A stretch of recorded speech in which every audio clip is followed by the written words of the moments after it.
I often find myself asking Philip's question. Jesus, just show us the Father and that will be enough. Show us God. Show us God at work and that will be enough. And Jesus is kind of taken aback by that. Don't you understand, Jesus tells Philip, that I and the Father are one, that we are together. He is in me and I am in him.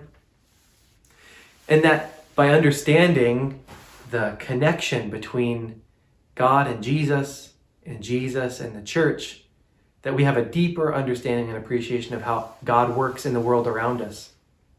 As we're focusing on the church today, continuing our focus, we have 3 organizations that I want to go ahead and highlight this morning. One is Laura Slaybaugh working with Mongolia Mission Partners.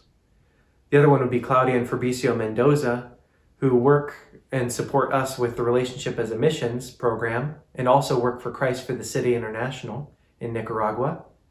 And then the third organization is Vicky Kahn and Love Inc., which serves local needs here in Holmes County. I want you to be alert. How do you see God at work in their lives? And how can we be transformed by the work God is doing in each of their organizations? Listen with me.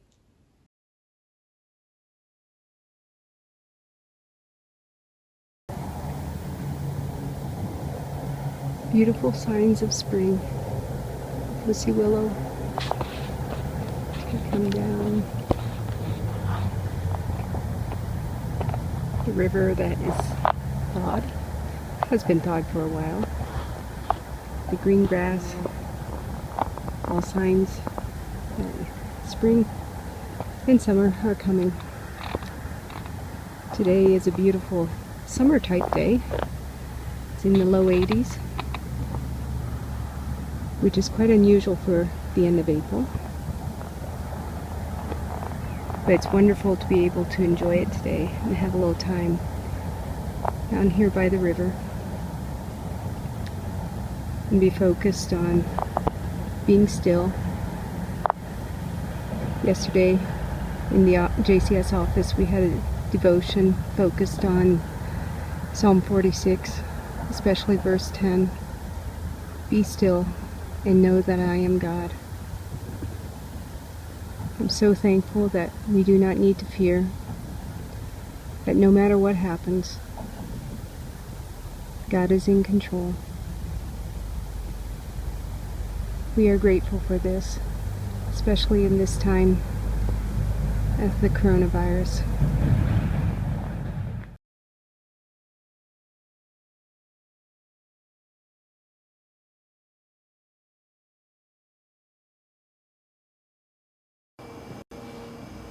Saludos y bendiciones, amigos, hermanos. Deseamos que el Señor les dé fuerza y protección durante este tiempo difícil. La palabra de Dios dice en Salmo 23 que Él es nuestro pastor y que Él va a cuidar de nosotros y que nada nos faltará. Queremos compartir cómo estamos en Nicaragua. La crisis política ha golpeado con dureza la economía de Nicaragua. 400,000 personas perdieron sus empleos en Nicaragua por la crisis política, según ONGs y diferentes fuentes. Más de 70,000 mujeres perdieron su empleo en el 2018 y hoy tienen trabajos precarios.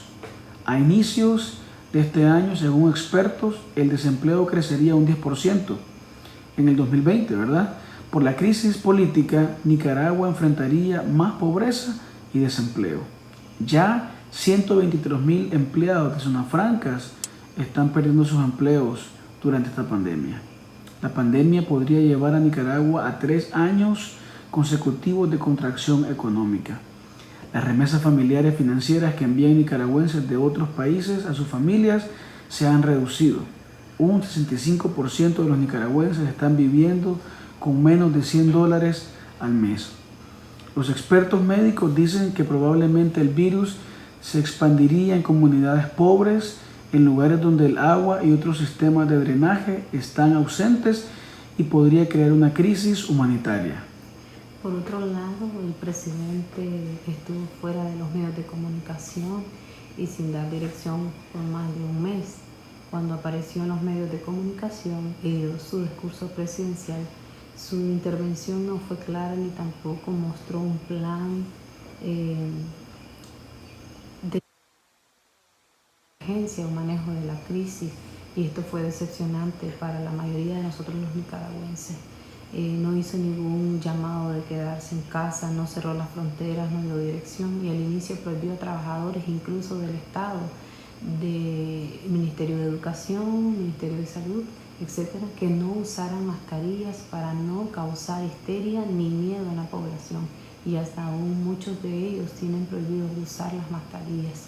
Continúa la restricción de información en los medios de comunicación no oficiales. Incluso en su segunda aparición de su discurso presidencial, el segundo, menospreció la crisis por la pandemia y no estuvo dispuesto a tomar mayores medidas como indicar a la población que se quedara en casa, porque dijo que el país podría entrar en una pobreza completa y extrema. También el vocero del Ministerio de Salud y la primera dama son quienes informan cuántos casos hay cada día, y hasta hoy no han sido transparentes, no dan datos creíbles, esconden la cantidad completa de los casos, y esto nos ha dejado en un estado de vulnerabilidad. Al ocultar y negar más casos de COVID-19, nos obligan a permanecer en la fase 1, según las recomendaciones de la OMS, quien es la Organización Mundial de la Salud. Si un médico revela la verdad de los casos de COVID-19 dentro de su hospital, son amenazados, luego despedidos y perseguidos. Hay un pequeño porcentaje de nicaragüenses que nos estamos cuidando por cuenta propia, y algunos trabajando desde casa. Hay iglesias que han pasado sus servicios en línea, pero también están recibiendo presión por sus denominaciones a reabrir por la situación económica también. Hay pastores que reciben amenazas si no abren sus iglesias. No podemos postear información en las redes sociales de medios no oficiales que muestren que el gobierno no está diciendo la verdad con respecto a los casos de COVID, porque nos amenazan que pueden quitarnos la personalidad jurídica y cerrar pues el ministerio. Nuestro ministerio continúa sirviendo a la comunidad de manera presencial en algunos casos, y en otros casos en línea a través de llamadas, de videollamadas. Aún en medio de esta pandemia continuamos sirviendo, continuamos haciendo ministerio. En el área de educación seguimos pagando, comprometidos con las 28 becas de estudiantes de primaria y secundaria. Seguimos también pagando las becas de 4 universitarios. Estamos en contacto y dando mentoría en línea a algunos profesores de las escuelas. En el área de educación, médica, por semana estamos atendiendo 330 pacientes. Este número pues se ha reducido. Antes de la pandemia eran más pacientes. También a través de Clínica Carlitos se donó un tanque para recepcionar agua en una de las escuelas públicas en esta misma comunidad de Los Cocos. En el área de Pastoral and Leaders Training, tenemos un seguimiento y mentoría a un grupo de pastores, de 68 pastores online a través de llamadas. Además que continuamos con las clases virtuales del Instituto Grace y CFCI. Uno de nuestros socios, ¿verdad? Este es uno de nuestros socios de Ministerio de Carolina del Sur. En el Ministerio de Mujeres estamos dando seguimiento a 46 mujeres de 40 iglesias, además de ofrecer consultas psicológicas, consejería y mentoría, que pues por la situación han aumentado. Tenemos abierto también el taller de costura, de tarjetas a mano, y estamos haciendo productos para vender y así unirnos como base y responder al plan humanitario. A través del Ministerio de Jóvenes estamos dando mentoría y seguimiento en línea a través de llamadas y diferentes medios a 50 líderes y pastores de jóvenes de 5 iglesias con quienes recientemente les hemos entrenado. En programas especiales tenemos el Centro de Nutrición Pequeña Semilla en Los Cocos. Estamos atendiendo a 10 niños de 10 familias en las comunidades de Los Cocos. Por prevención no les estamos preparando la comida, pero estamos entregándoles un paquete cada 15 días para cuidar de la salud de ellos, y además hemos estado trabajando en lo que es el pozo artesanal para obtener agua para el uso del centro, y gracias a Dios pues ya hay agua en el pozo y está en ese proceso. Hemos estado enfrentando desafíos como por ejemplo algunos apoyantes, donantes han dejado de enviar sus ofrendas a las familias misioneras y también a los programas. Familias misioneras aún no han completado su presupuesto familiar. Esto nos trae carga, pero también confiamos en el Señor como Dios proveedor. Les pedimos por favor que nos apoyen en oración y que puedan continuar apoyándonos a desarrollar la obra de Dios aquí en Nicaragua. Hemos estado orando a Dios y pidiéndole formas creativas de cómo responder en estos tiempos. Estamos trabajando en desarrollar un plan de asistencia humanitaria para responder a las necesidades de aquellas familias que hemos estado ministrando, capacitando y sirviendo y que ahora están en gran necesidad. Por favor, únase con nosotros en las siguientes peticiones de oración: por la salud de los misioneros y sus finanzas, por provisión para desarrollar el ministerio y cumplir los compromisos, por provisión para el plan humanitario y para apoyar 500 familias con paquetes de alimentos básicos. Cada paquete está valorado en $30, y también por oportunidades para traer esperanza a las familias nicaragüenses. Orar por favor por provisión para gastos administrativos y operativos. Queremos agradecer porque ustedes han estado orando por nosotros, nos han estado apoyando, han estado en contacto, las familias de conexión de sus iglesias. Que el Señor les bendiga. Bendiciones.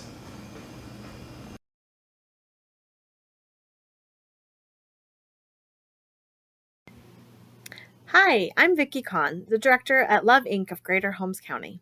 I just wanted to give you a quick update on how Love Inc. is continuing to serve families and how the churches are rising up and responding in our current situation.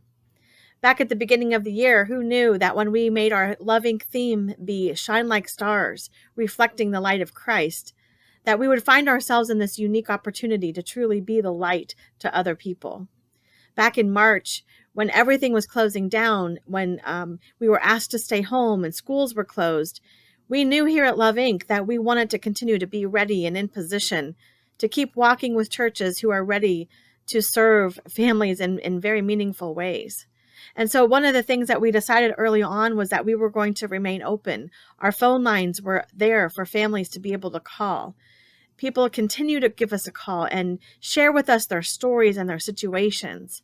There are many people who call, you can tell, because they're lonely and they just need somebody to talk things through with. And so as we continue to stay open, one of the first things that we did is we had to just communicate with our churches. Love Inc. works with over 40 churches in Holmes County, which is amazing. And so an email went out to each and every one of them. We also communicate with community agencies and schools and other nonprofits. And it really was not surprising when so many churches and people began to respond and serve and meet the immediate needs. And so out of that email that was sent to the churches, we recognized that there were school children who were going to be home, and these children were used to getting fed at the schools. And so that immediate need was filled. Many churches jumped and rose to the occasion.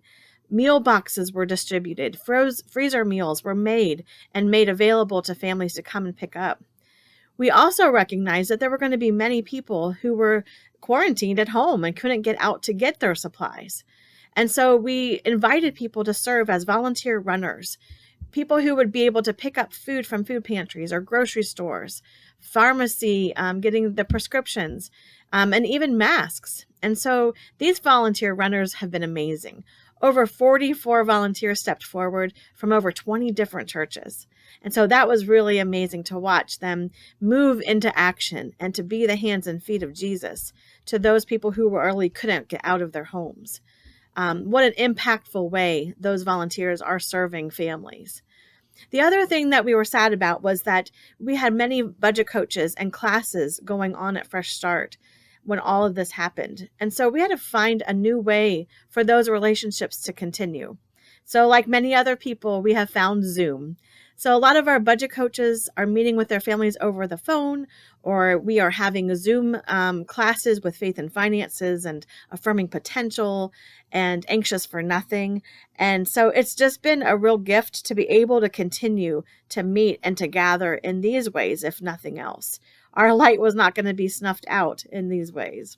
And so one of our faith and finances participants shared just this past week how pleased she has been and her family, as they have just really felt loved and support. She recognized that God met them in the midst of their emergency and in their crisis. And she just was so thankful and grateful for the many loving volunteers who have spoken into their life. And she just recognized the hope that they were experiencing. And that's here in the midst of this pandemic season. And that is the light of Christ. That's what this is all about, being that light in the midst of this darkness. And so it was great. It was just neat to hear how grateful she was and their family is for that opportunity and that they can continue to walk. The other thing about budget coaching in these classes are some very important conversations continue to happen. You know, people were getting their stimulus checks. And so we talked about what is the best way to use that money. If they didn't need it now, how could they save it for later? All of these conversations to continue to help their financial situation be sustained.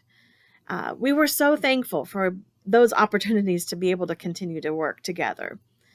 The other thing that we were just thrilled about is that now we can begin to offer our Wheels of Love rides again to families who need to get to essential appointments. Some of our loving volunteers are in our furniture warehouse preparing items, and we are hoping really soon to be able to get back out and deliver some furniture to families as they need it.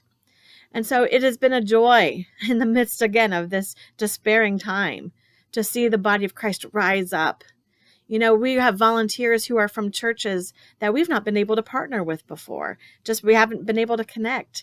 And so I look forward to nurturing those congregations and those relationships as we all continue to grow and unify ourselves as the body of Christ, reaching out to make a difference in this situation. So many different ways for volunteers to step in and serve. And I just want to thank you from the bottom of our hearts for being that in this community, for being willing to take those steps necessary to make an impact. And I want to leave you with Philippians 2, some verses and some thoughts from Philippians 2.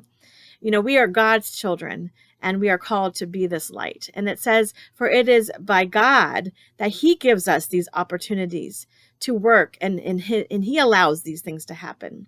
And he says, do not do this. Do not complain and argue, but let's be the children of God. Let's be made pure and blameless as the children of God in this depraved and crooked generation that we find ourselves in.